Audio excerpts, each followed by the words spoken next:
오늘 본문이 이어지게 된 그 시작점이 어딘가 하는 것을 다시 한번 살펴봤으면 좋겠는데, 바로 앞에, 우리 오늘 본문 바로 앞에 나오는 9장 마지막 말씀입니다. 제가 한번 읽어보겠습니다.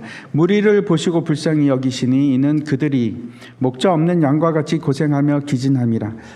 이에 제자들에게 이르시되 추수할 것은 많되 일꾼이 적으니 그러므로 추수하는 일꾼에게 청하여 추수할 일꾼들을 보내어 주소서 하라 하시니라. 그래서 오늘 본문의 말씀은 추수와 관계가 있습니다. 첫 번째 추수는 어떤 의미인가 하면 모으기 위해서, 누구를 모읍니까? 하나님의 백성들을 모으는 일을 추수라고 할 수 있습니다. 두 번째 추수의 의미가 있는데, 그래서 추수는 또 다른 의미가 수확하고 모으고 난 다음에 심판입니다. 심판의 의미가 있습니다. 알곡과 가라지가 나뉘어지고 알곡은 창고 안으로 들어가죠. 그런데 나머지 가라지는 모아서 불에 살라버립니다. 천국 복음을 선포하는 것은, 전파한다는 것은 다가올 멸망과 영원한 죽음에 대한 얘기가 함께 들어있습니다. 이것이 추수의 의미입니다.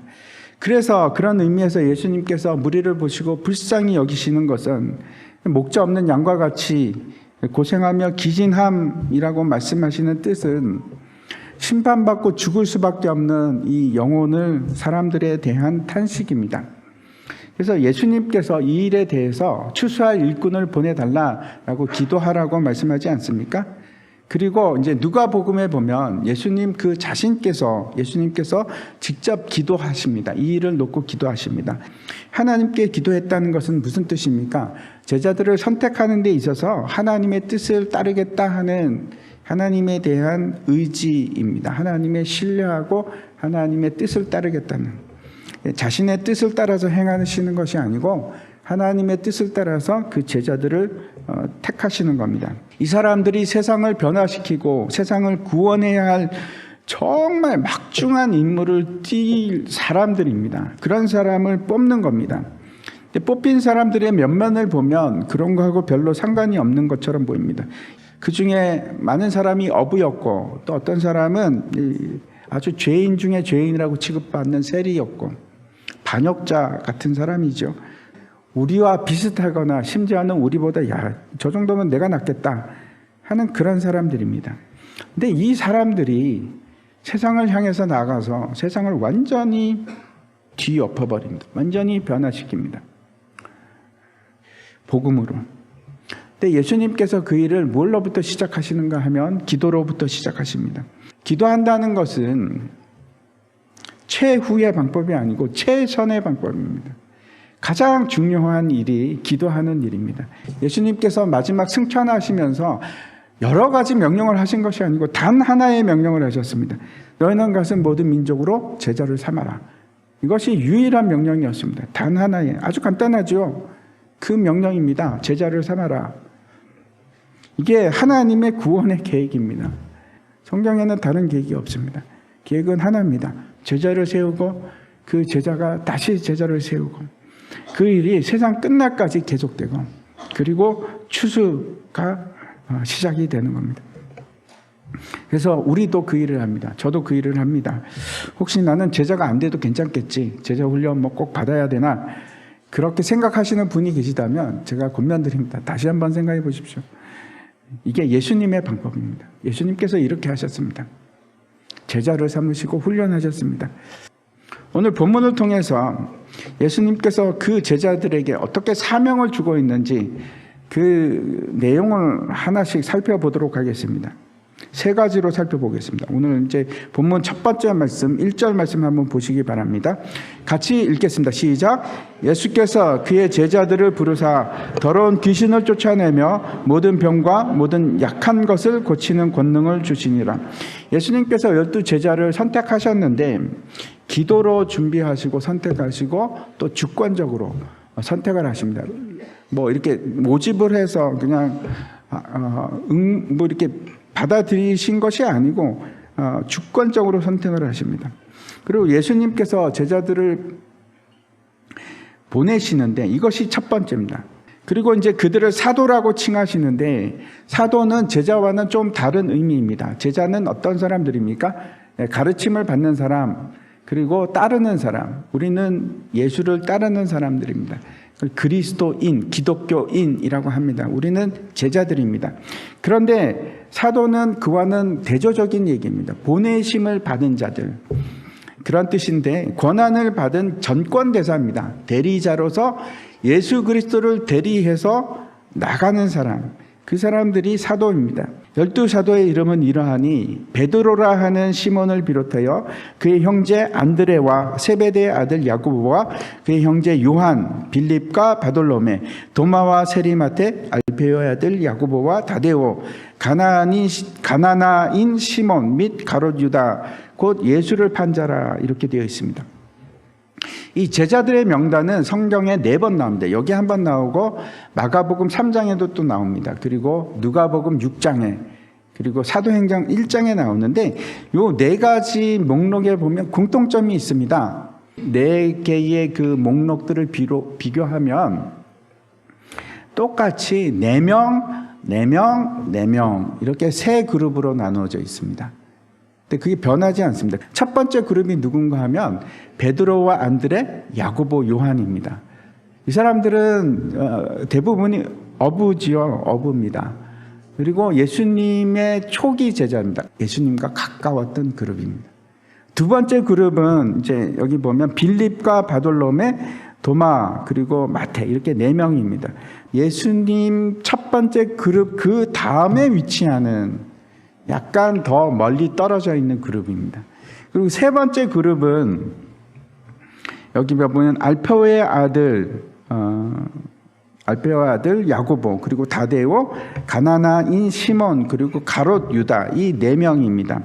이 4번째 그룹은 가롯 유다는 특별하죠. 이 사람은 언급이 되는데 나머지 3명은 전혀 언급이 없습니다. 그래서 우리가 이렇게 생각할 수 있습니다. 아, 이 4명은 가장 멀리 있는 그룹이구나. 시몬에 대해서는 뭐라고 합니까? 그 마지막 그룹에서 가나나인 시몬 이렇게 되어 있습니다. 이 가나나인이라는 것은 물론 이제 시몬 베드로하고 구별을 하기 위해서 이렇게 적긴 했지만 이건 무슨 뜻인가 하면 열심당원이라는 뜻입니다. 이제 유대 민족주의자들로 이루어진 당이 있었는데 그 당이 셀롯 당이라는 당입니다. 이제 AD 6년에 반란을 일으켰고 어마어마한 반란을 일으켰죠. 또 가롯 유다라는 이름에 대해서는 여러 가지 의견이 있는데, 근데 이제 어떤 의견이 있는가 하면 이 가롯이 시카리옷이라는 라틴어에서 온 것으로 생각하면 좀 분명해집니다. 이 시카리옷은 어떤 사람들인가 하면 비밀 결사단체입니다. 옷 속에다가 늘 항상 칼을 품고 다니면서 암살을 하는 사람들입니다. 비밀 조직단체. 그래서 로마인의 앞잡이를 이제 죽이고 암살하고 그런 일들을 하던 사람인데 아마도 유다는 이 시카리옷 일파였던 것 같습니다. 제가 이제 말씀드리는 것은 이 사람들이 이런 사람들입니다. 우리와 뭐 별 다르지 않습니다. 하나님께서 이런 사람들을 부르셨습니다. 우리 역시 어떤 사람인가 하면 맨날 실패하고 좌절하고 실수하고, 근데 그 일을 이루는 것은 우리에게 달려있지 않습니다. 우리가 아니고 우리를 일하게 하시는 하나님의 능력, 우리 안에 계신 그 선한 능력이 이걸 감당케 하는 겁니다. 우리는 죄인이죠. 이루 말할 수 없는 죄인이지만 괜찮습니다. 하나님께서 우리를 계속해서 바꿔가십니다. 옛날에는 내가 쓰레기였지만 점점 더 나은 사람이 되어갈 겁니다. 하나님께서 우리를 사용하실 거고 우리에게 복을 주시고 우리를 거룩하게 만들어 가시고 우리를 통해서 역사하실 겁니다. 그걸 믿고 확신하고 살아가는 사람들이 우리들입니다. 두 번째, 가야 할 곳을 말씀해 주십니다.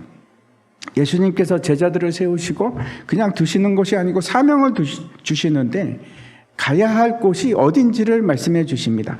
5절과 6절 말씀 한번 보시기 바랍니다. 예수께서 이 12를 보내시며 명하여 이르시되 이방인의 길로도 가지 말고 사마리아인의 고을에도 들어가지 말고 오히려 이스라엘 집에 잃어버린 양에게로 가라. 혼자만 보내신 것이 아니고 이제 둘씩 짝을 지어서 보내시는데 몇 가지 이유가 있습니다. 복음을 전파한다는 것은 쉬운 일이 아닙니다. 서로 돕는 사람이 필요합니다. 동역자가 필요합니다. 함께 할 사람. 그래서 내가 모자란 것을 채워주고 내가 도울 수 있고 이런 사람이 필요합니다. 그래서 둘씩 보내십니다. 여기 보면 이방인의 길로도 가지 말고 사마리아인의 고을에도 들어가지 말고 오히려 이스라엘 집에 잃어버린 양에게로 가라 이렇게 말씀하고 있습니다. 아주 분명하게 목적지에 대해서 말씀하고 있습니다. 성경은 구원이 유대인에게서부터 난다 이렇게 말씀하십니다. 그리고 그 시작이 시온 예루살렘으로부터 시작을 합니다. 그리고 우리가 잘 알고 있듯이 이 복음이 결국은 이스라엘에게 거치는 것이 되고 그리고 그때 복음이 이방을 향해서 넘어가기 시작합니다. 이방에 복음이 전달되기 시작합니다.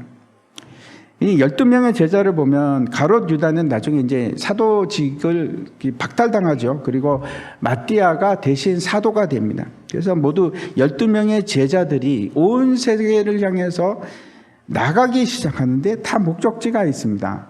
12명의 제자들이 요한을 제외하고는 모두가 다 순교를 합니다. 목회를 할 때도 그렇고 어떤 일을 여러분이 할 때도 굉장히 중요한 것이 있습니다. 목표가 분명해야 됩니다. 어떤 목표가 분명해질 때 굉장히 일이 쉬워지고 목표가 없으면 불분명하면 쉽게 좌절합니다. 내가 지금 어디를 가고 있는가? 여러분은 지금 어디를 가고 계십니까? 목표가 정해지셨습니까? 내가 갈 곳이 어딘지 분명하게 알고 계십니까? 그걸 모르면 갈 수가 없습니다. 멈춰서 있을 수밖에 없습니다. 아니면 잘못 알고 있으면 엉뚱한 방향으로 가겠죠. 그래서 다시 확인하고 또 확인하는 겁니다. 내가 가야 할 곳이 어딘가. 예수님께서는 제자들에게 너무나 분명하게 갈 곳을 말씀하십니다. 저에게도 여러분에게도 똑같이 그렇게 하실 겁니다. 세 번째 마지막으로 우리가 받을 보상에 대해서 내가 줄 것과 내가 받을 것 거기에 대해서 아주 분명히 알았으면 좋겠습니다. 가면서 전파하여 말하되 천국이 가까이 왔다 하고 병든 자를 고치며 죽은 자를 살리며 나병 환자를 깨끗하게 하며 귀신을 쫓아내되 너희가 거저 받았으니 거저 주어라. 우리가 해야 할 일은 복음을 전파하는 일인데 이미 천국이 우리에게 임하기 시작하셨고 이제 예수님께서 다시 오실 그때에 천국이 완전하게 우리에게 임할 겁니다. 근데 8절에 보시면 뭐라고 합니까? 거저 받았으니 거저 줘라 이렇게 말씀하십니다. 우리가 받을 보상이 있을까요? 예, 있습니다. 그 보상은 근데 세상으로부터 받는 것이 아닙니다. 세상이 주는 대가는 없습니다. 받지 마십시오. 안 받아도 됩니다. 하나님께서 우리를 부르시는데 반드시 복 주시기를 원하십니다. 그리고 우리를 통해서 구원을 이루시는 일은 우리에게도 큰 대가가 있습니다. 없는 게 아닙니다. 보상이 있습니다. 근데 그 보상은 우리가 생각하는 세상적인 것은 아닙니다.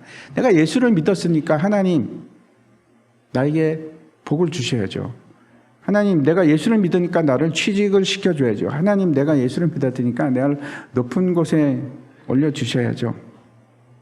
우리가 착각하기 쉬운 것들입니다. 복을 주시는데 어떤 복을 주시는가? 뭘까요? 예수 그리스도를 주십니다. 하나님 자신이 우리에게 있어서 보상입니다. 세상에 어떤 복도 그보다 큰 복이 있을까요? 세상에 어떤 것도 예수 그리스도 같지 않습니다. 예수 그리스도보다 귀한 것도 없고 예수 그리스도보다 더 놀란 것도 없고 큰 것도 없습니다. 왜 그런가 하면 예수님이 생명이라서 그렇습니다. 생명이기 때문에 영원한 생명. 예수님이 길이요 진리요 생명이십니다. 세상이 주는 것은 절대로 영원하지 않습니다. 부패하거나 썩거나 사라지거나 네, 그런 건 다 없어집니다. 언젠가 다 없어집니다. 변하지 않는 것, 영원한 것을 우리에게 주셨는데 예수 그리스도.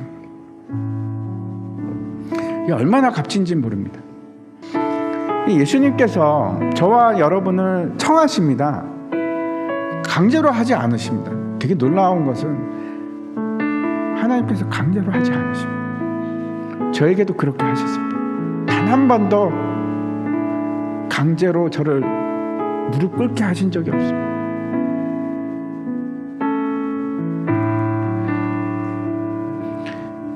언제나 사랑으로 부르셨습니다. 언제나 사랑으로. 그렇게 저와 여러분을 부르시는데 여러분 어떻게 하시겠습니까? 당연히 응하셔야 됩니다. 그게 복입니다. 근데 그 길을 가르쳐 주시거든요. 아주 명확하게 목표를 가르쳐 주실 겁니다. 내가 알지 못했던 목표고 내가 생각하지 못했던 그런 것이지만 가르쳐 주십니다. 그 복은 우리만 소유하는 것이 아니고 내가 복의 근원이 돼서 다시 그 복을 흘러 보내는 겁니다. 진짜 복은 거기에 있습니다. 내가 복의 통로가 돼서 나를 통해서 복이 막 흘러가는 그 놀라운 복을 누리십시오. 그게 저와 여러분에게 주어진 삶입니다.